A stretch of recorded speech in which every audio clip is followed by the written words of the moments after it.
Did you know that drones save lives? Well, a recent study done by DJI, who are the world's largest manufacturer of commercial drones, showed that over 100 lives had been saved by using drones to do work that would normally put people in harm's way, to save people when they went missing, to get involved with search and rescue. I think these are all great stories. Drones save lives, and the first place we're using them to save lives is in the humanitarian context. So did you know Rwanda was one of the first countries in the world to create a humanitarian drone corridor?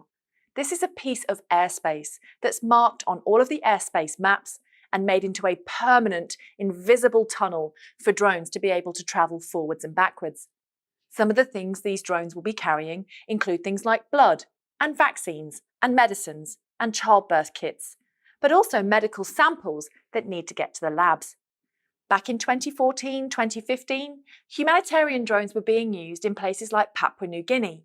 A company called Matternet created the idea of being able to take medical samples from a population in a village where the road had been washed out and you physically couldn't get there, to put them in a drone, to then fly that drone to the lab or the hospital where that sample could get analysed to work out which antibiotics were the best ones to give if that person was suffering from tuberculosis.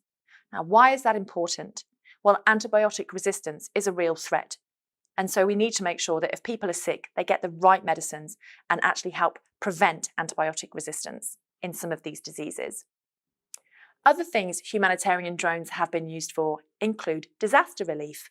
And so you'll probably see now, whenever there's a big cyclone or a big fire or a big accident, the news footage that you see is highly likely from a drone.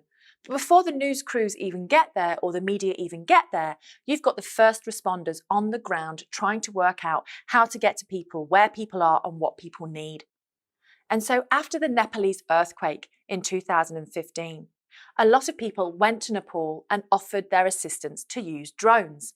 Unfortunately, the National Disaster Management Office and all of the international aid agencies didn't yet have a drone policy, so no one was quite sure what the drones were capable of collecting and how they would manage that data. Luckily now, a few years later, drones and humanitarian use of drones and what we call digital humanitarians, people that actually process that data at home where they are to help the aid agencies, this is actually quite commonplace. And so we have people who've been trained up across the Pacific, across the world, using things like IMF and World Bank funding to train local GIS teams to use drones as part of the first response to work out how a National Disaster Management Office deploys its aid and its people. After Cyclone Pam in Vanuatu a few years ago, people weren't sure when they took off from Brisbane whether or not they'd be able to land at the airport. And so being able to get immediate information about what bridges are out, what roads are open, which power lines are down, for people to even write messages outside where they are in the mud or the dirt or in the sand or in the stones to say how many people are injured or what resources they need or if they're all okay, this allows people to make really smart decisions on how they respond to a natural disaster. Now, the curious thing about drones is because they come in all shapes and sizes, there are some very large drones, about 3.5-meter wingspan, that can actually fly through things like cyclones and hurricanes. And in places like Taiwan and the Philippines that are hit very regularly by things like typhoons, being able to work out the wind speed of an actual weather event to be able to evacuate people appropriately has already saved lives.